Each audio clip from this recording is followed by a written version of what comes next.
Hello, I'm Lee Byrd. Welcome to my video. In this video, I hope to talk about improvisation mostly, and especially improvisation as it applies to fingerstyle guitar, or a guitarist with some classical technique, or maybe a pick player that's converting to using his fingers more.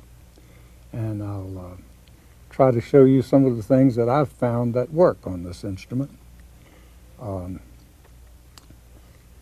As far as I'm concerned, improvisation is a very important part of my musical life. To me, I like the analogy that improvising is conversation, and memorizing a piece, whether it's your piece or someone else, is like memorizing a poem and saying it in public. And both are wonderful ways to make music, and I don't think any musician should be without both of those ways. I certainly do recommend that any guitarist learn to arrange music for the guitar. And this will be a subject I'll take up more in another video, I hope. But in this one, we're going to talk mostly about improvisation. Some of the same things apply, however, so you will not be without some information that you can use in your arranging. The piece that I've opened this with was what I consider one of the very important chord progressions that a guitarist should know. And that's like basically it was a little improvisation based on a 2-chord, a 5-chord, and a 1-chord in the key of G, which is to say an A minor 7th, a D 7th, and a G major. And the G major can be 6th or major 7th, and even sneak in a G sharp occasionally and make it an E 7th in the inversion to get back to the A minor. And then I had a bridge with it that's sort of like the traditional rhythm bridge. In other words, it went to B7, E7, A7, and D7. And I showed you some different ways to go at it. I started with an ad-lib way, and then I went into tempo and explored a few different ideas for keeping a tempo as a solo instrumentalist. I think that in order to acquire technique to improvise, you need to have a facility with single note playing or scale playing, and that involves most efficiently, I think, learning to alternate the first and second as well as the other combinations of your fingers. In other words, the first and second finger should not generally repeat when you're playing a scale. The right hand is not doing its best when it's doing that. It should be.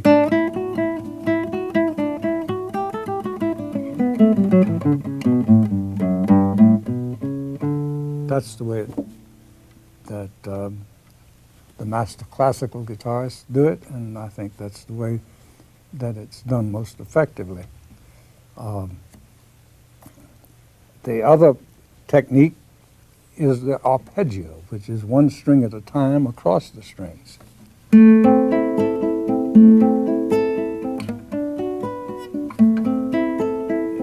That was a group of 4, but there are also groups of 3.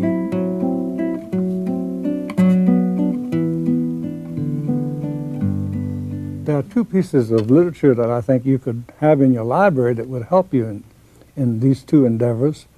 The first would be Andre Segovia's major scales. His fingerings of these scales is a must, I think, for guitarists.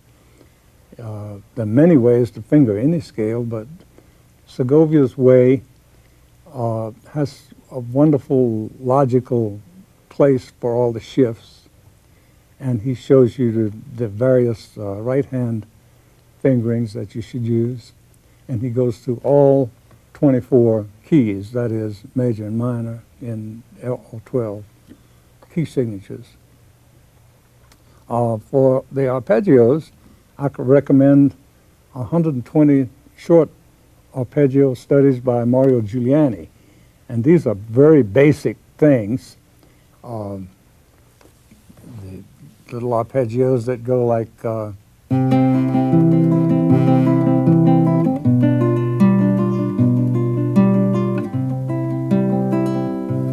what you do with them after you have learned all the different 120 permutations that Mario thought of, what you do with them in using them in modern playing is to shift the position of those. You know, you can have, for example, you can have an arpeggio that's but if you do that arpeggio and you break it up and shift it like this,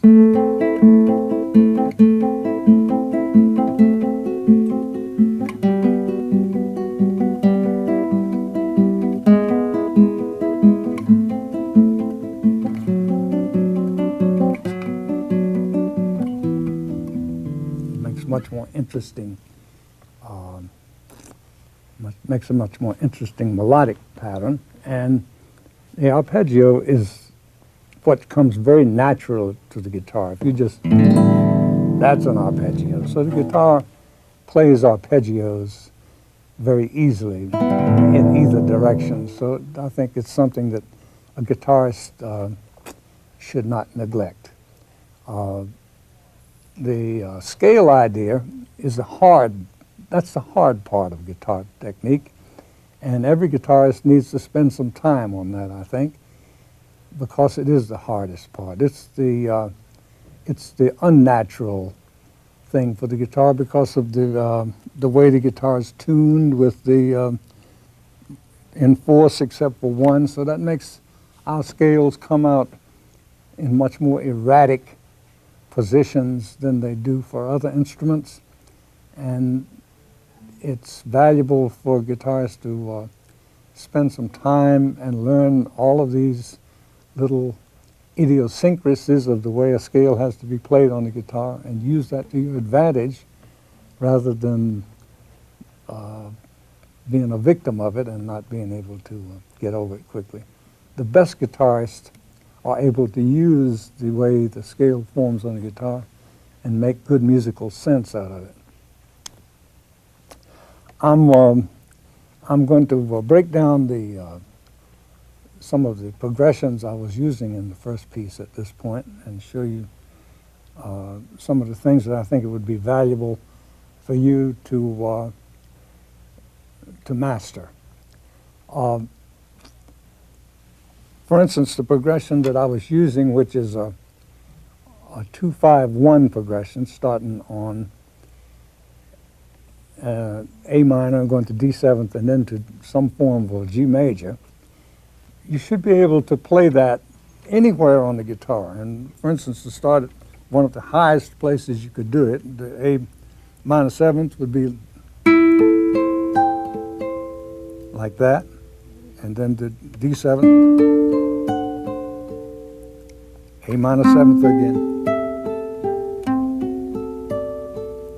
into G6,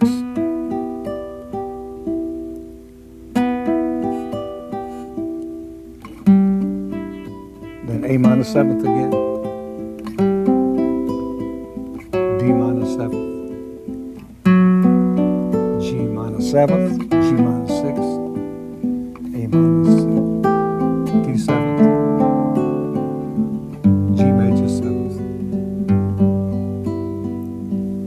should practice that I was doing it on the first 4 strings. You should do it on all combinations.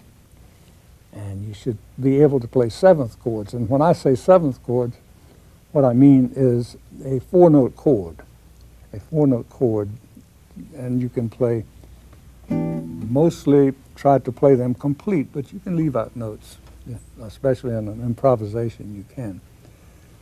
Harmony, any harmony, whether it be the pattern we just played or some that we'll come to later, harmony is generally played in either 4 or 3-note patterns. A guitar can play up to 6-note chords, and we do that for special emphasis.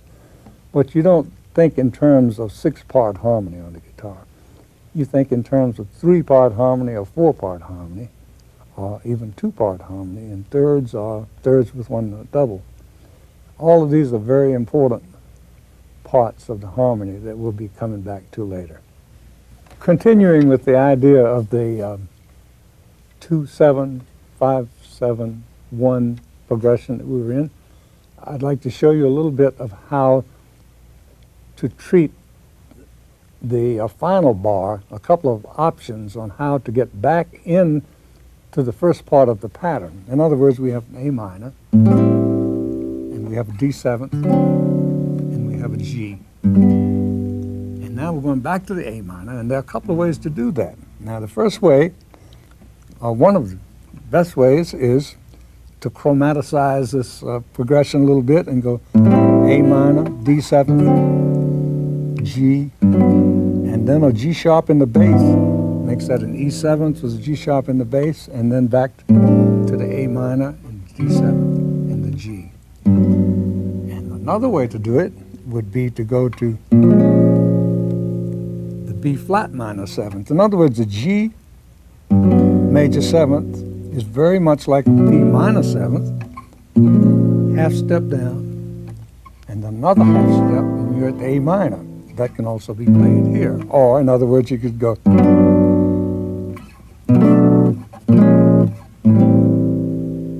or that's exactly the same. Or an octave higher. You need to know all of this stuff. That's two very good ways to get back to the A minor. And there are even more, but that's as far as we'll go with that. And I'd like to also talk a little more about how you get the sound from the guitar. We talked about scale strokes, and I recommended the Segovia scales, and the arpeggios recommended Giuliani. There are several other ways to get sound out of the guitar. One, the English called hammers and snaps, which is to play a note and play the second note with your left hand. Or if the note is higher, to actually pluck it off, pull it off. People, some of the rock stars have turned this to the electric guitar and become millionaires doing things like that. But you can do it with the acoustic guitar as well. That's you know, that's called a trill, but a slur is what Segovia calls it.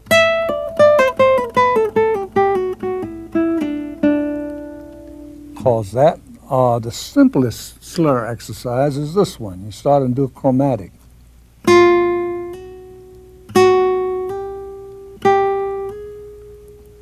And then come down.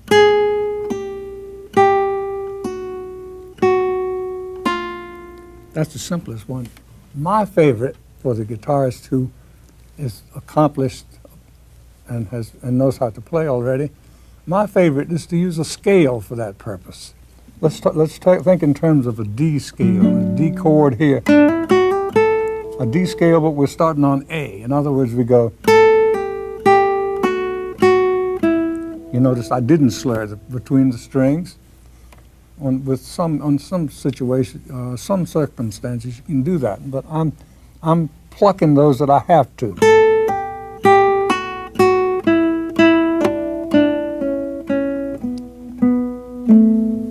And then ascending.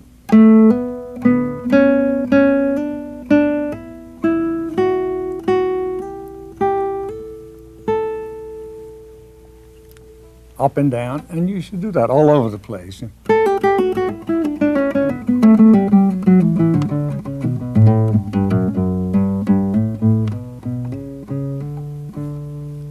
And in thirds, in triplets.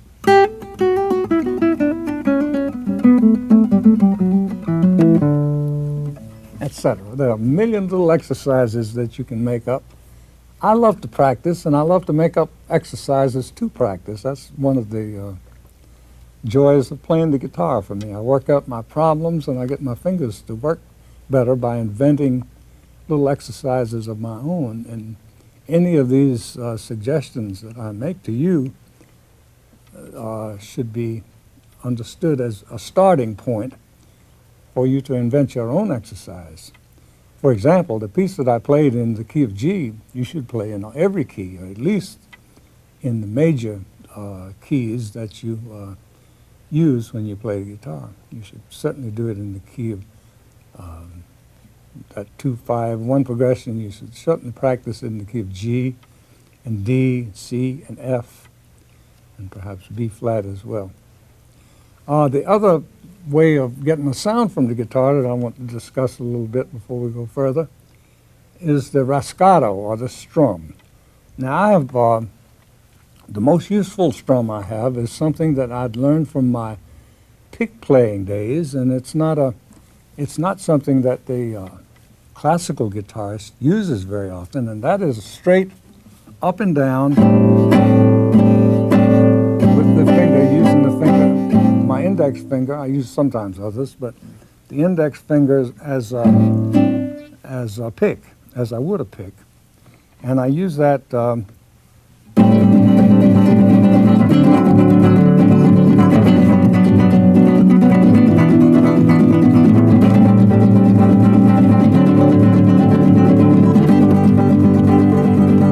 sort of a roll effect like that. Or I have a little thing where I use my middle finger on the side and gets a softer effect where I can do a long, continuous, sustained roll.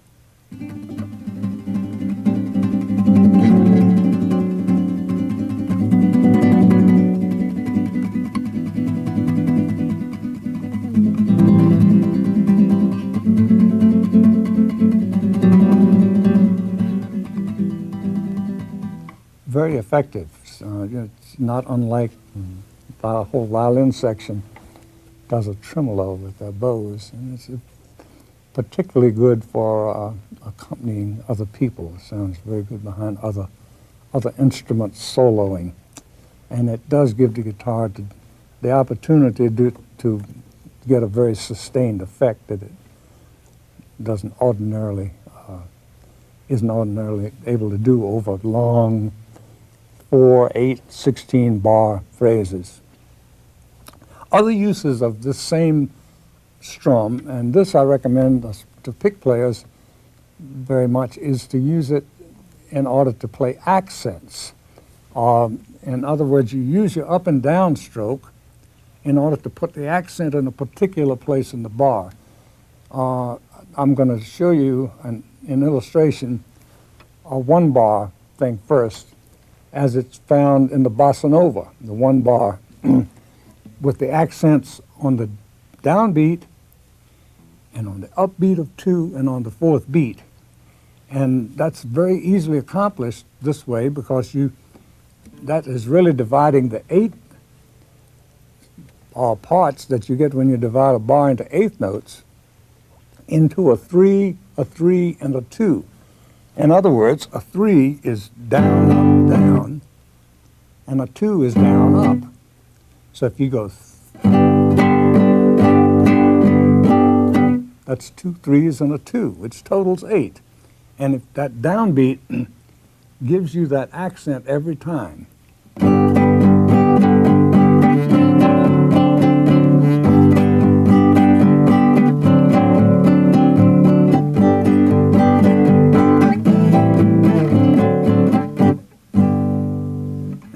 That doesn't, that particular thing doesn't sound much like bossa nova, because bossa nova's guitar players don't fill in all the beats, but they are the accents. Let's do it one other way, and that is to put the 2 in front, and the and followed by the 2 3s. In other words.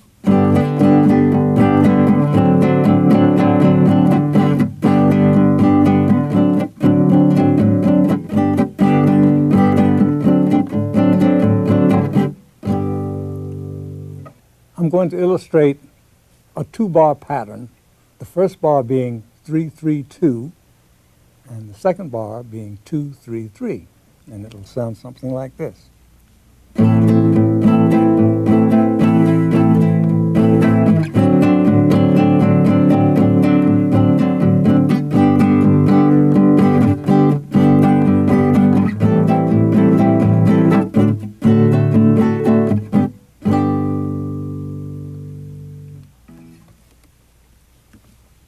I think, just as a sideline, for the pick players, you should also practice that on a single note with the pick, because it's really a good way to play a long rhythmic phrase, and you can invent your own, any combination that you want to, by simply knowing exactly how you're going to pick it, and you have the feel for it, and you get your accent straight.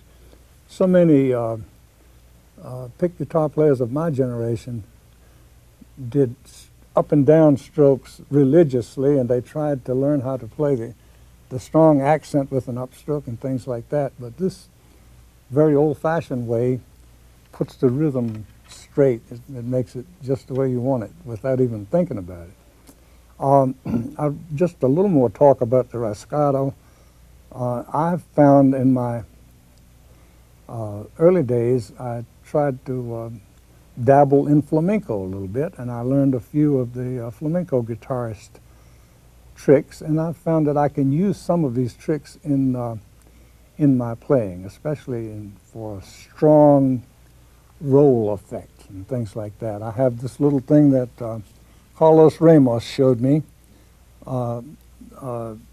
four-stroke roll with the right hand, in which you start with the index finger, and then 1, 2, 3, 4, like this. 1, 2, 3, 4, and repeat that.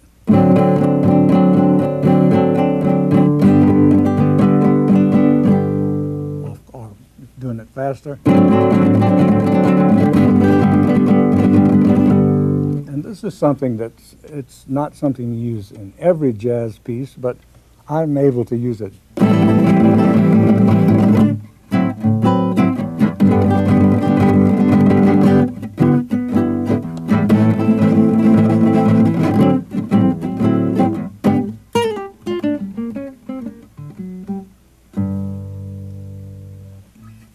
But the idea that I'm trying to get across for the rascato is to learn this idea of the 2 being up and down and the 3 being down, up, down. And it's a rhythmic device that's very natural to the guitar, and that gets good effect. One other little illustration before I move on to something else is I'd like to show you how you can use that to do a 6/8 bar and a 3/4 bar, which you run into in Latin American music a lot. In other words, if you consider that in 3/4 time, you would be thinking 1 and 2 and 3 and for 6 beats, and in 6/8 time, you would be thinking.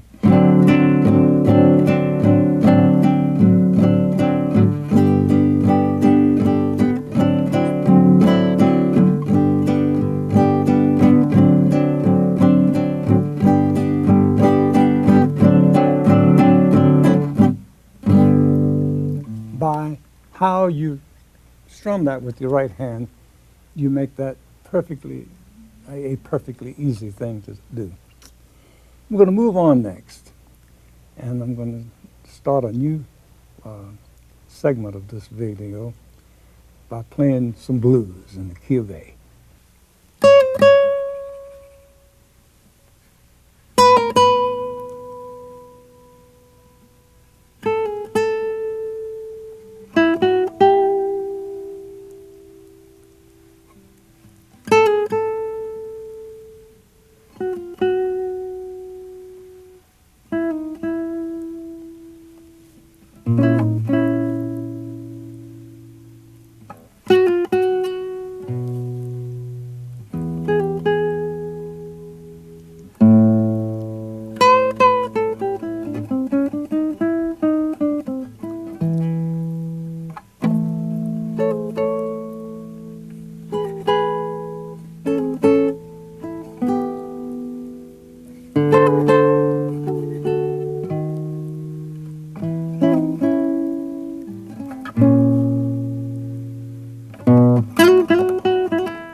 That was some blues.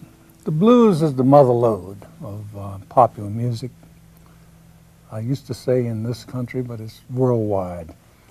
You hear the Japanese and the Irish and everybody is using the blues as a foundation of music. And I've always been involved with the blues. My father was a very good blues guitar player. He didn't play the guitar very much. He played the mandolin mostly, but when he played the guitar, he played the blues very well. What I just tried to illustrate was really two different basic kinds of blues. The first one was a very churchy oriented progression that involves, in the key of A, which is what I was in, an A chord, and then a quick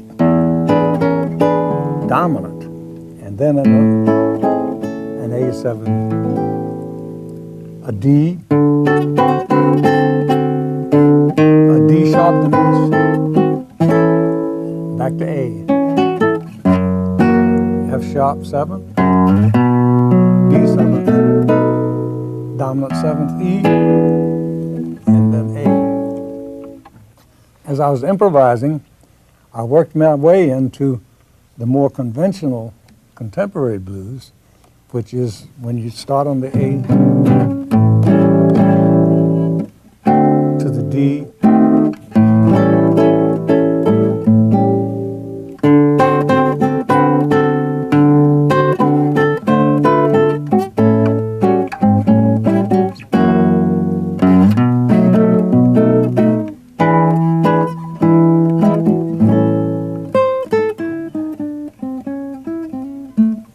the 12-bar blues that everyone knows and loves so much. All the boogie-woogie tunes were based on that. 2/3 of Count Basie's arrangements are based on that. A high percentage of Duke Ellington pieces are based on that. And it's very prominent in rock and roll as well. Another thing I did in that little improvisation was to start with a single note. And I did that because I wanted to point out to players that you don't have to play full harmony all the time. If you start with one note or you go to single line or very sparse harmony during a piece, that makes the harmony that you play when you're coming in much more pronounced and much more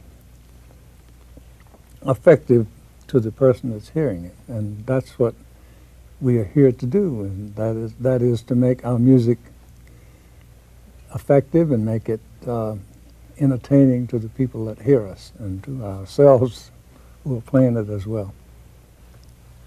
I'm going to stick with the blues a little bit longer and illustrate a couple of other things that interest me about the guitar. I have been the past few years been exploring the harmony in the lower end of the guitar. It's something I neglected in my earlier playing, and I didn't know as much as I needed to know about that part of the guitar, so I've been doing more playing down low. So I'm going to show you a little bit of how wonderful these dark chords sound down here.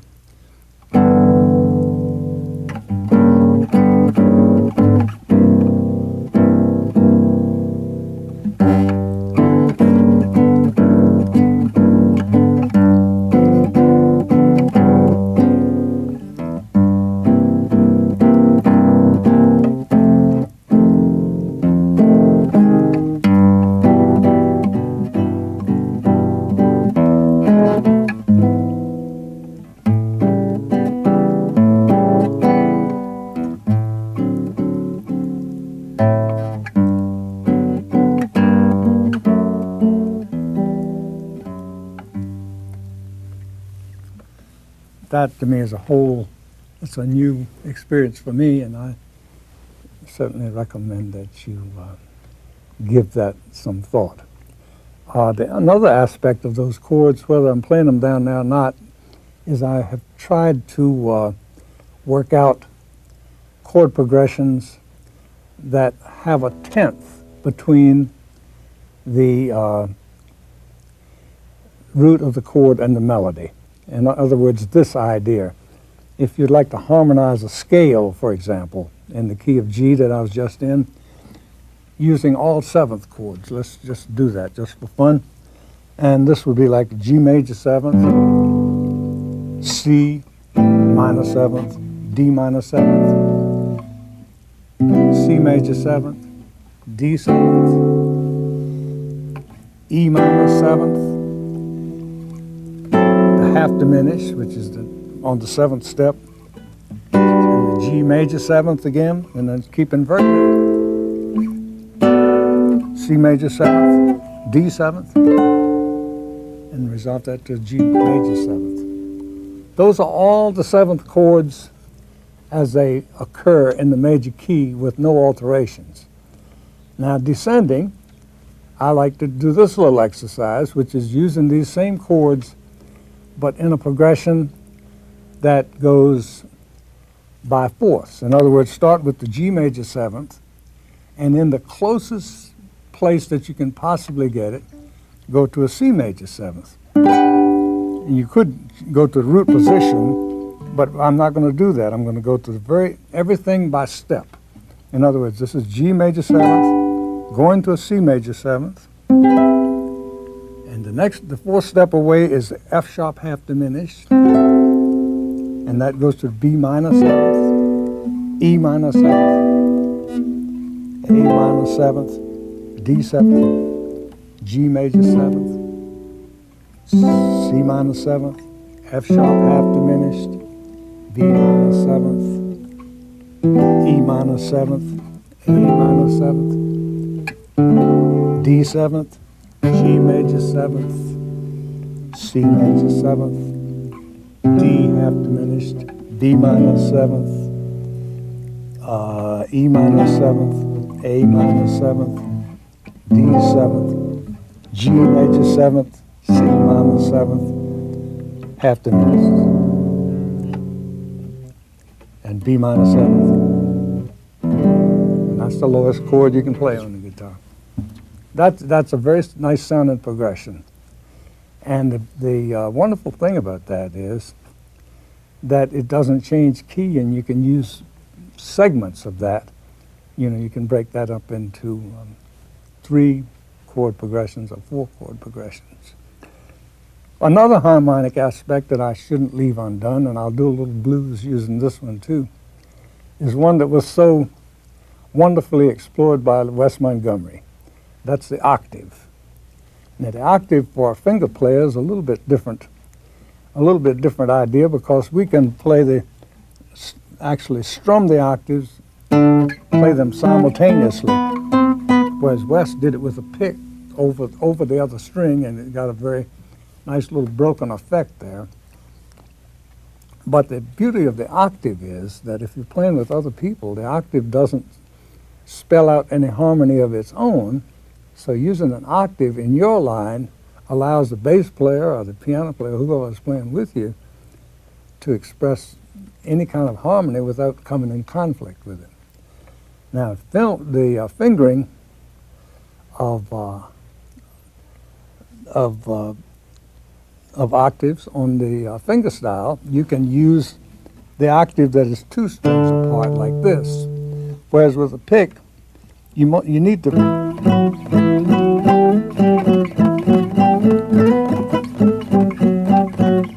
most of the time you finger it this way or that way, because it's much easier, and it's too hard to try to jump over all those strings with the pick. But it's perfectly good finger stuff. A little blues and octaves.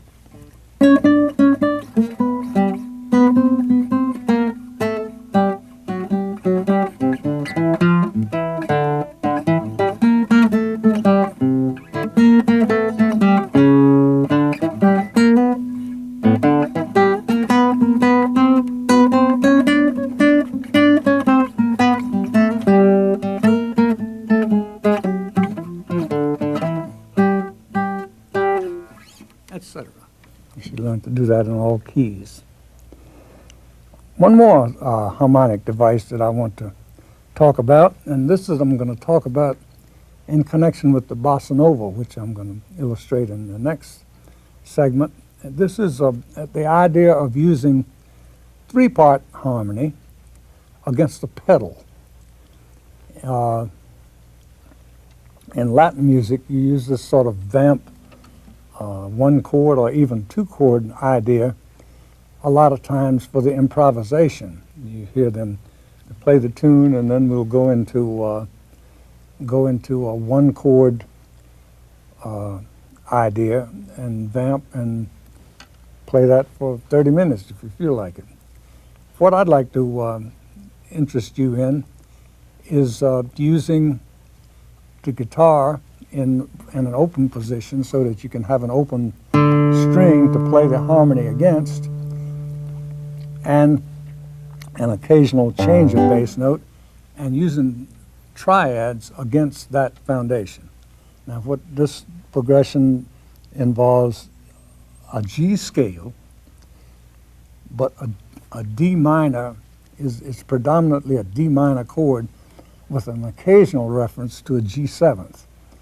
And you can use all of the triads in that scale. So you use D minor, G, A minor, B half diminished, C, D minor, E minor, F, and G. Now if you put that against the bass note,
you can expand that idea a little bit and break away from the triads and do chords in fourths.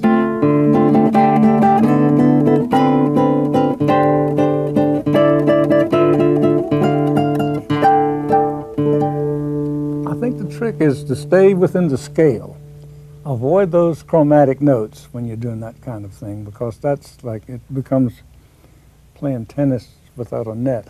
You know, you need some sort of guidance, and I think the thing that makes that all work is the fact that the ear gets focused on that pedal tone and those chords that are going over it.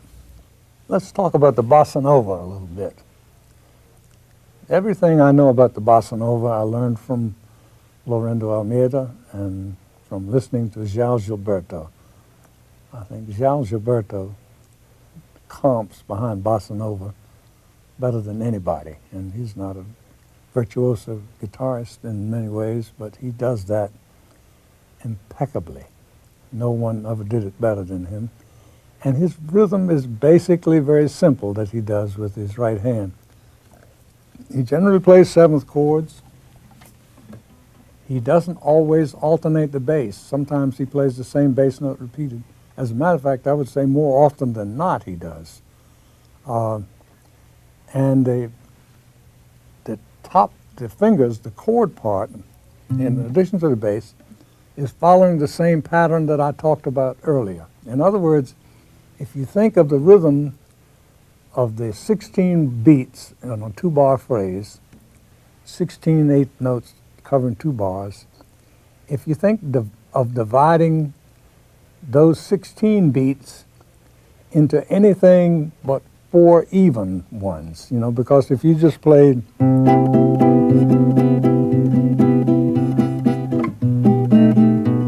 that's not bossa nova at all. It doesn't have that, the feeling of that. So you need to break those top chords into groups of 3s and 2s. And if you get out your pencil, you can see how many permutations there are. There can be there can be 2 groups of 3 in each measure and 1 group of 2. That's the only way that that can work out. So yeah, out of that 2 bars, you have 2 2-beats figures and 4 3-beat figures, and you can rearrange them in any way you want to. Now, in an arrangement, you certainly would be dictated by the melody to some extent how you did that. But if you're just jamming and you're playing a bossa nova rhythm behind it, you have that, you have the option of moving that around a little bit. Generally speaking, you alternate the 2. In other words, the first bar is that would be that way of doing it.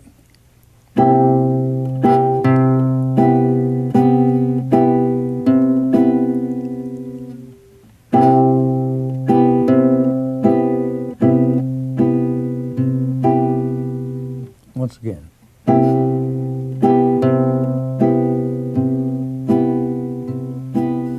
The thumb, the bass note is on the first beat and the third beat all the time. My friend Charles Gilberto doesn't even allow a bass player to go. He doesn't like that for his very subtle accompaniments. He wants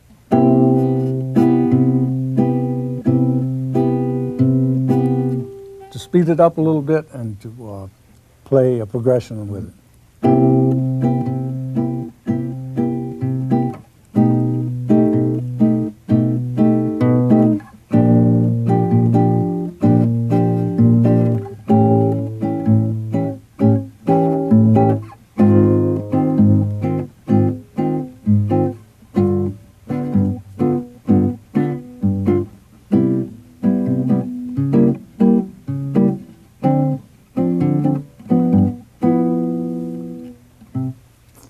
That's about what it is. Now, when you're playing a melody, or when you're improvising a melody, sometimes you might break your bass pattern. I do, certainly. But I always have it in mind and come back to it. And you could even get back to that first idea I was saying, and that is to put the accent in the bass.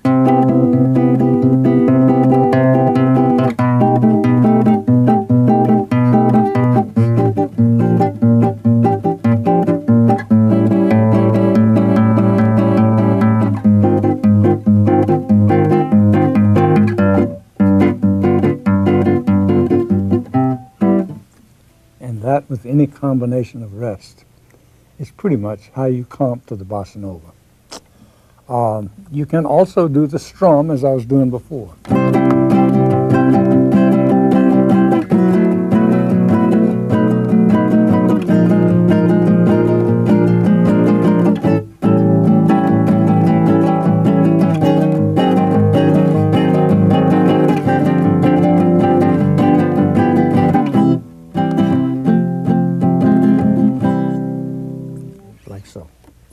I even worked out a little thing where I worked in a finger tap to go with that.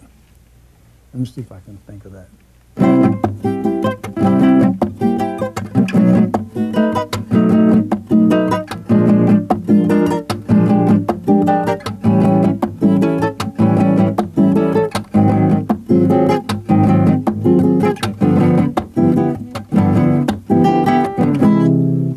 Little invention of my own there. I never heard Gilberto do that. He doesn't do anything that raucous. He's such a gentle soul.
like to talk a little bit more about the bossa nova and about some of the ideas that I've used in this piece.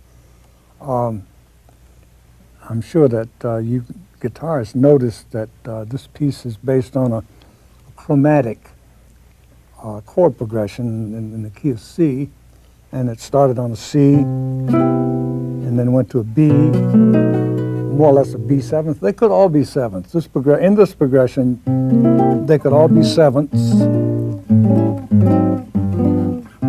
that way, and it starts on the tonic and goes down to the dominant, the fifth. But it's also interesting to use alternate major seventh and then seventh with the suspension, if you like.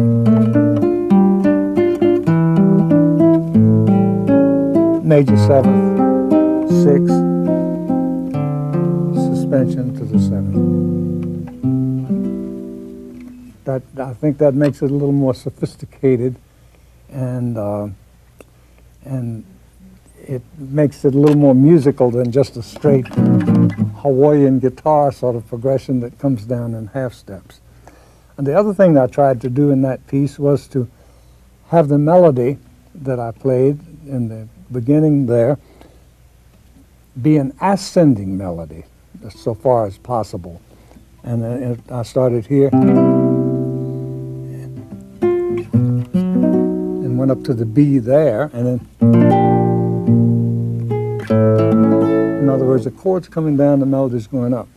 That's an idea that in composition or in improvising sort of keeps you out of trouble. As long as you can manage that, the harmony usually sounds good, even if you run into conflicting notes. If they're going in opposite directions, they usually sound perfectly fine. The other idea for making a progression such as this sound good is to give a common tone. And the common tone that works best, I think, in this particular progression is the dominant note, the G. In other words, you could play this whole progression and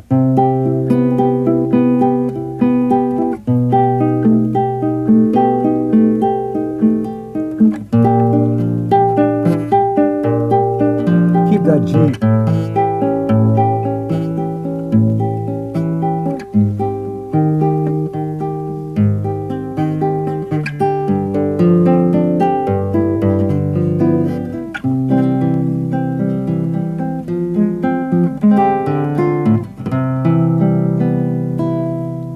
Sure, you've heard songs that use that idea a lot, but it certainly is a good idea to use in improvisation.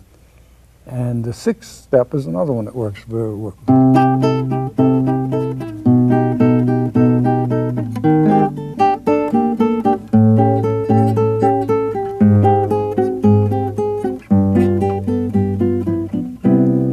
Also works very well. I had just finished playing a concert in Sao Paulo, in which I included quite a bit of bossa nova music, and a gentleman came up to me with about a 2-inch stack of sheet music and gave it to me, and it was old music from Brazil. And he didn't say very much. He said, "This is a gift for you," but I think the message he was trying to give me was, "Young fellow, if you want to play Brazilian music, you should know this." And I took it to heart. I brought those pieces home. It was music by Ernesto Nazaré, music by Pixinguinha and Pernambuco and other classic Brazilian guitarists from the past, and later recorded much of that music with my friend Lorendo Almeida. And I think that was a good parallel to my whole musical experience, in which in the beginning, when I first learned about jazz, it was about the late swing and bebop era. And as a kid, I didn't pay much attention to Louis Armstrong and the earlier jazz people, but I found it very valuable to go back and listen to Muddy Waters and Louis Armstrong and Blind Lemon Jefferson and people like that, because they are what blues and jazz music is all about. And in the same way, these Brazilian musicians of the past are very much a part of what contemporary Brazilian music is. So when you're learning to play rhythms, don't neglect the basic Brazilian forms and the Brazilian rhythmic patterns. Pichinguinha and Nazaré, their form is very much like the old polka and march forms. In other words, there'll be a theme and a second theme, followed by a trio, and the rhythms will go.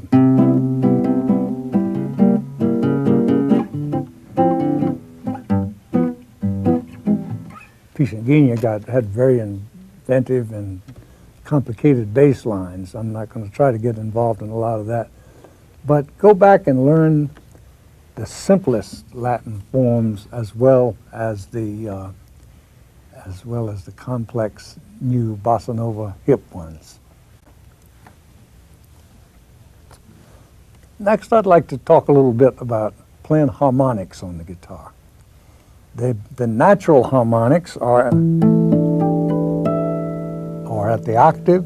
You also have a very nice strong one at the 7th fret, which gives you the 5th away, and you have the 2nd octave. A little bit from those notes at the 9th fret and the 4th fret, which are the same notes again. What's happening when you're playing octaves, I don't know if guitarists have all thought about it, but you are dividing the string into exactly equal vibrating parts. In other words, this harmonic divides that one into an octave, and this divides it into thirds, and that divides it into fourths. You can incorporate these kind of things in your playing. I've used harmonics very effectively, mixing them with full chords, like, you call that a G chord.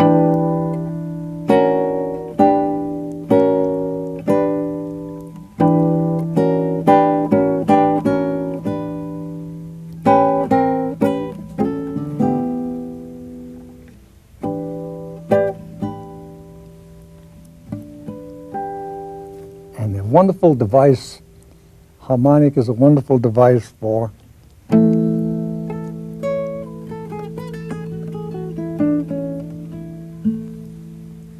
having something sustained under you.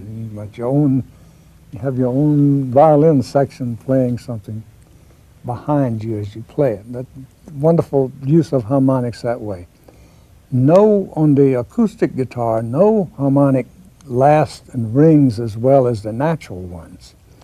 But we do know how to play harmonics in other ways, and that is to cut the string in half with this hand. In other words, touch the string with the classical players touch the string with the index finger and pluck it with the finger behind.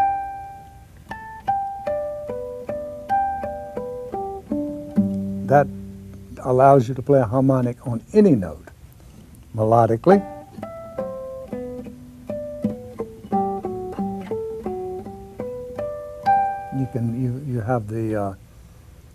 You have to finger the same note here as you're doing here. And once you do that, you can do all kinds of things with it. You can even bend the notes as in the blues.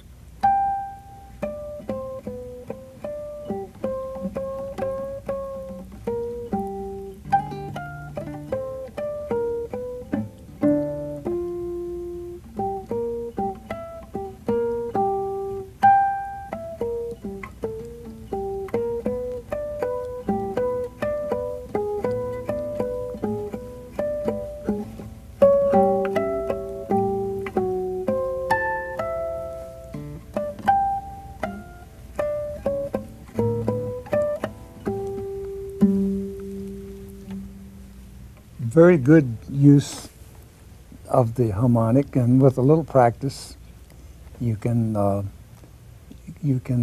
add a whole lot of range to your guitar, and you can add a whole lot of variety to the sounds that you get for the guitar.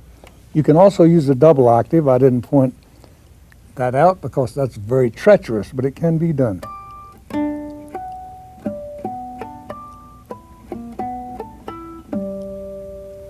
You can hear by some of those funny notes how treacherous it is.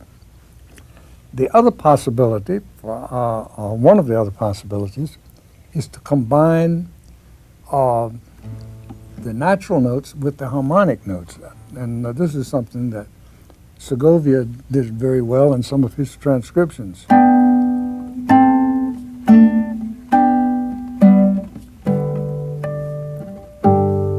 In other words, you play the top note and you add lower notes.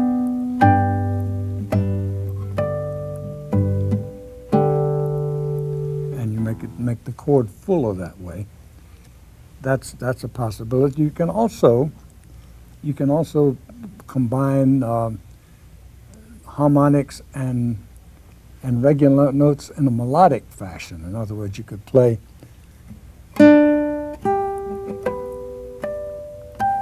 without changing position. You could play an arpeggio that goes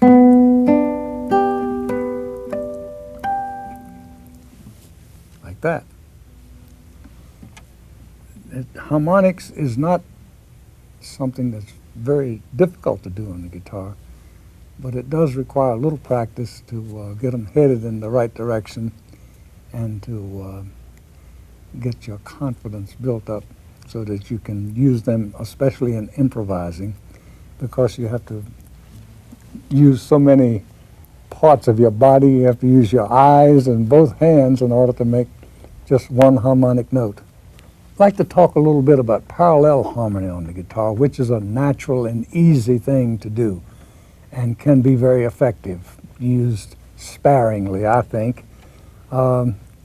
Lorendo Almeida, who I refer to often, is a friend of mine, was a master at thinking of different ways to use these chromatic ideas. Chromatic harmony seems to work best when there's a 10th or a 6th involved between the notes. What I mean is something like, even if it's a chord and like a 6/9 chord like this. And you can use the exact same fingering, so you can do little tricks like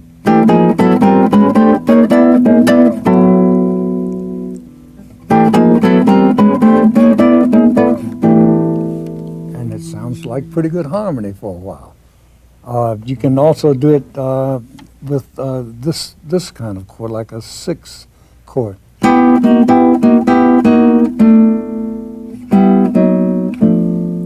Hawaiian guitar.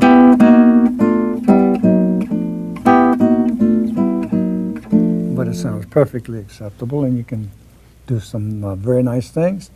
You can do 7th chords.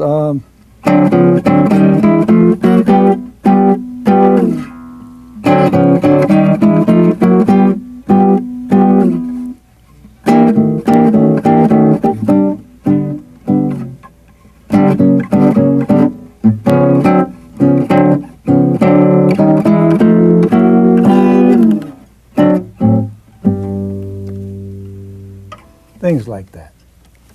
You can, I'm sure, think of some good ideas like that for yourself. We're getting near the end, and I'm going to close this segment with a different kind of chord progression. We began with a chord progression of 2-5-1. We went through a chromatic progression in the bossa nova. We played the blues, and for the final section, I'm going to play in the key of C, and I'm going to do changes that begin on 1 and goes 1, 6, 2, 5, and back to 1, and then has a bridge that starts on C7, F, D7, and G. That's also a very useful progression and one that you will find in many, many standard songs as well as many contemporary songs. It's been a great pleasure doing this video for you, and I appreciate your watching it, and I hope that I've been able to give you some ideas. In my opinion, the whole idea of teaching is to teach you to teach yourself. And if I've clicked a few things over in your mind there, I'm very happy. Good night.